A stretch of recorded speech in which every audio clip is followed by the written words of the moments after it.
Hello everyone, so today I am here to do a currently reading video. Yeah, this is pretty late, but if you guys don't follow me on other social medias, you should. Check out my Instagram. I'm pretty active on Instagram. I've been traveling for the last like 3 weeks, so the majority of January.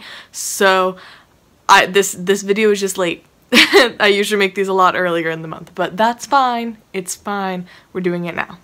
And as per usual, I have a sipsby unboxing for us to do, and let's just chat a little bit about what I've been reading for the last 3 weeks without actually talking about books, because basically, is it like January 20th right now? Yeah. Have I read anything? Not really. I have not finished the book this year, this decade yet, which is, like, I think if you told, like, 2019, 2018 Kate that, you would have like shocked her a lot, because January is usually my best reading month, and quite honestly I'm in the middle of like 5 books, but I haven't finished anything. I'm not even close to finishing anything, and I feel like I should discuss how I'm feeling about that. Firstly, sipsby. My January teas. I'm actually really excited to see what's in this, because I might have gotten a little bit of a spoiler, just a little spoiler, that I have a tea that I've been really wanting to try in here. So if you guys don't know, sipsby is a customized tea brand. They make a box all for you. You guys can use my referral code. It's $10 a month, and it's so worth it. They keep getting me hooked on such amazing teas. Last month, I tried Zest tea for the first time ever, and it is a highly caffeinated tea with more caffeine than coffee, and I have been living off of it, and it's amazing. So yeah, oh my god, this has so much! Oh, I swear they spoil me. Oh, yes. Okay, this is the brand that I have been wanting to try. I follow them on Instagram, and I've been wanting to try them so bad, and that is Stash Tea. Spiced Dragon Red Chai. Yes. Fucking love chai tea. Or, sorry, masala chai. Sorry, I know that chai means tea, but it just in my vocabulary to say chai tea. This is actually a caffeine-free chai, which I'm so excited about. I love a good chai at nighttime because it's all spicy and warm and everything, but obviously I don't want to be awake all night, so that's amazing. I've heard a lot about this tea in particular on their Instagram, so so excited for that. Then I have this really interesting, never seen this before, matcha green tea. Yes! I haven't had a matcha in a little while. I have like my own matcha, but I haven't gotten a sipsby matcha in a while. So this is jasmine matcha green tea. I love this packaging. This is very cute packaging. And I have a brand that I've gotten quite a few times before, but I'm honestly pretty excited about this because I don't know if you can hear, I'm getting a little sick. I'm getting that sickness everyone and their mother has right now. I somehow avoided it. I got the stomach flu at the beginning of, or end of December, beginning of January, and I didn't get that like cold flu, and now I'm getting it. So Miracle Tree morning tea. I think that's what it's called, yeah. Oh my god, cherry chamomile. Oh, wait, this is super caffeinated. Wait, usually the teas I've gotten from this brand have been non-caffeinated, like sick teas. This is highly caffeinated. Sipsby, you're spoiling me. And, oh my god, I've never seen caffeinated chamomile, let alone super caffeinated. That's awesome. This is an interesting packaging. Oh my god, what is this? Pre-brewed condensed green tea raspberry? What on earth? This feels like, the only way I can describe this is a ramen. You know how like you have a ramen packet and then like a bowl of ramen, and inside there's like the powdery package, but then they have like a sauce package? That's what this feels like. Oh, I think this is like almost like you just stir it in and it makes tea. Oh, that's interesting. I love raspberry. It's my favorite food. Fun facts. Raspberries are my favorite food. This is a really full box. I'm really excited about a lot of these.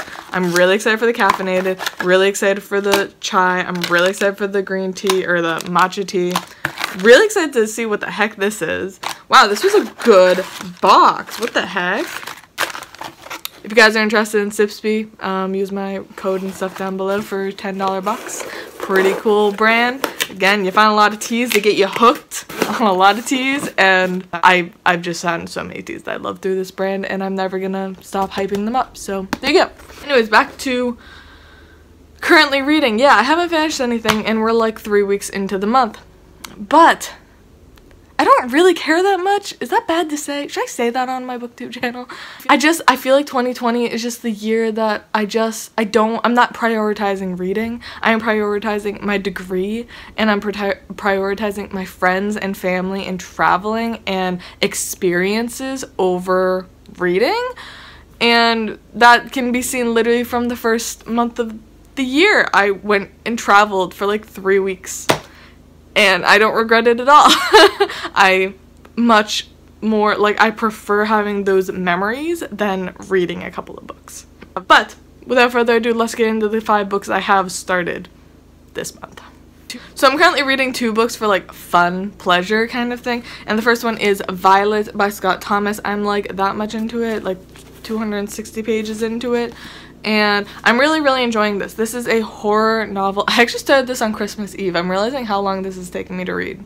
This is a horror novel following a mother and her young daughter who they go to a summer house that the mom used to own, like her family used to own it, and they basically, like, the house is in ruins and they redo up the house, and she's realizing her daughter is playing and talking to someone who's not really there. And then there's also this whole backdrop of their husband slash father died right before the book started. And yeah, I got this recommended to me, or I saw it in recommendations for people who liked Imaginary Friend, because it is about a mother and their child and an imaginary friend. This is a pretty lengthy horror novel. It's like almost 500 pages, and honestly I really like that. I talked about in my best books of the year when I was talking about the horror books that I read. I really like horror books that kind of build that suspense and tension a lot more than just like jump scares. And yeah, this one is pretty dang spooky, and I really like it so far. So I do plan on finishing that pretty soon. I'm hoping to finish all of these books by the end of the month at least. So I will finish that soon, I swear. And the next book is one that I had been doing a buddy read with Graham for, but honestly, I got really sick with the stomach flu. He DNF'd the book.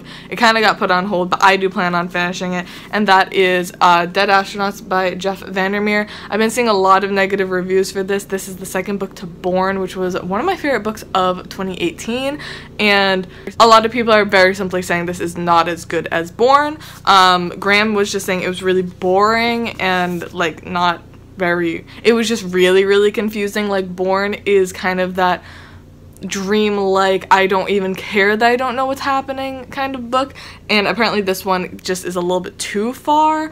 I did kind of worry about that with Jeff Vandermeer, that he was gonna realize that we all like how weird his books are and he was gonna go a little step too far. This might be that book, but again, I love my weird books and I am interested in this. Another thing I've seen that a lot of people say that they don't love about it is the fact that it's kind of, what's the word for it, like parabolic, like about like gods and stuff. So I'm gonna see how I enjoy it. I was liking the first like 60 pages I read of it. Yeah, I read 60 pages. So I do plan on finishing this. It is an absolutely gorgeous book by one of my favorite authors. So I plan on finishing it. Even if I don't love it, I'm gonna finish it so I can talk about it accurately. Alright, now we're getting on into books that I have started and I'm going to be starting for school. Because we start school on like January 22nd, 21st, something like that. So class is in session and I needed to read some books in winter break and I haven't finished them yet. It's fine. The first book that I have to talk about is Hide and Seek with the Angels, A Life of J.M. Barrie. This is a biography of J.M. Barrie. I'm doing a whole independent study about J.M. Barrie and Peter Pan, and obviously I just needed to note some background information on him. I feel like he's an author no one knows that much about. Like, even people who love his work, I feel like none of us know anything about him. Like, Finn and I were like, we don't know much about Barrie. And like, my professor, who's like a British literature professor, has no clue who Barrie was or anything. And it's funny because he was friends with some big name people. Like, he was BFFs with like Robert Louis Stevenson and stuff, but none of us really know anything about Barrie. So this has been actually very interesting to read and really eye-opening. If you didn't know, Barrie's tiny. I didn't know that. He's fucking tiny. Like, he's like 5 feet on a good day kind of guy. And they make so many jokes, like in his letters, not even like the authors making jokes about his height, like his own letters and people writing him letters make jokes about his height, and it's so funny. But yeah, I've been really enjoying this because he is someone I admire and I love his work so much, but I knew nothing about him.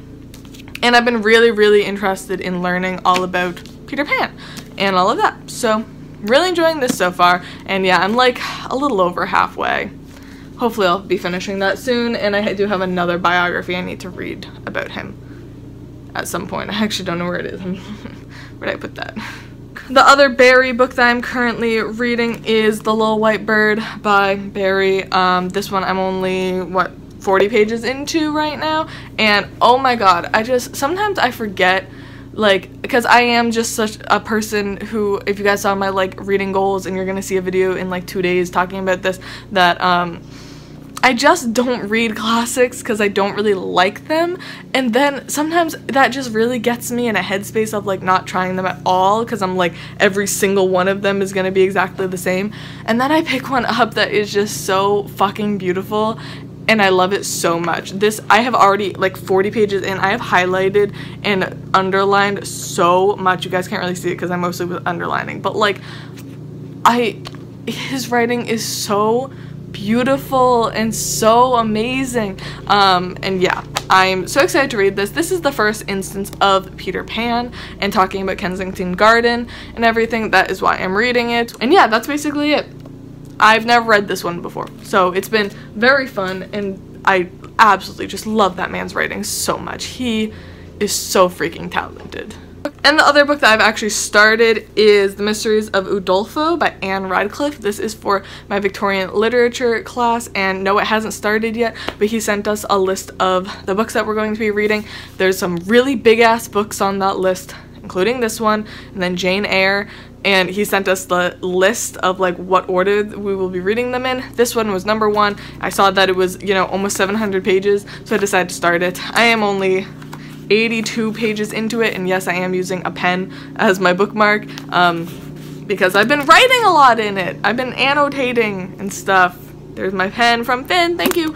And yeah, I'm fine with it. I really liked the like very beginning of it. It was very whimsical and beautiful, and then they started going on this journey and I stopped caring as much, but now a big death has just happened, so I'm assuming the real plot is gonna start soon. This honestly, I feel like this is what Beauty and the Beast was based on. Correct me if I'm wrong. That might have been like wicked old, and this might be like based on that myth or something, but it's very Beauty and the Beast-esque, and that's all I'm really getting from it, but I am really enjoying it, which is weird because I don't usually like classics, but I am enjoying this one. So, we improving. And then the 2 books that I need to start this weekend, Peter Pan by Jan Barry. This will be a reread, obviously. I've already read Peter Pan, but I'm really excited for this one. I decided to get this edition. I do already have I think I have the Puffin and Bloom edition, or Puffin something edition. I decided to get this one because this one has the illustrations, and mine does not, and I wanted to read it with the illustrations. This is, again, for my independent study. This is a reread, and a read that is new, and I didn't even know existed, is Peter Pan the play. Maybe I'm dumb, but Peter Pan started as a play, and I didn't know that. And so yeah, I'm reading Peter Pan and Peter Pan the play for class this week, and A Little White Bird. So I need to read the play. Oh wow, it's really short. Yeah. Boom, just that little bit, not too much. And yeah, I'm really excited to read the play, especially after reading his biography, because it discusses how Barry didn't want to write an ending for Peter Pan. So like literally while the play was happening, like they were performing it for the first time, he was rewriting the ending. Like there were multiple endings performed in the original like week of production, or whatever you want to call it. I don't know what that would be called, but like the original cast and original play run of Peter Pan had multiple endings, so it's I'm really interested in that. So I want to read the play. Obviously I just need to read it also, and I'm actually quite excited to read it. So as for more books for like pleasure reading, I really don't know what I want to read after these books. I've been asking on Instagram if there's a book that anyone wants to see me read. And I think the biggest one was everyone wants to see my thoughts on Yoko Agua's new book, so I might pick this one up. We'll see though.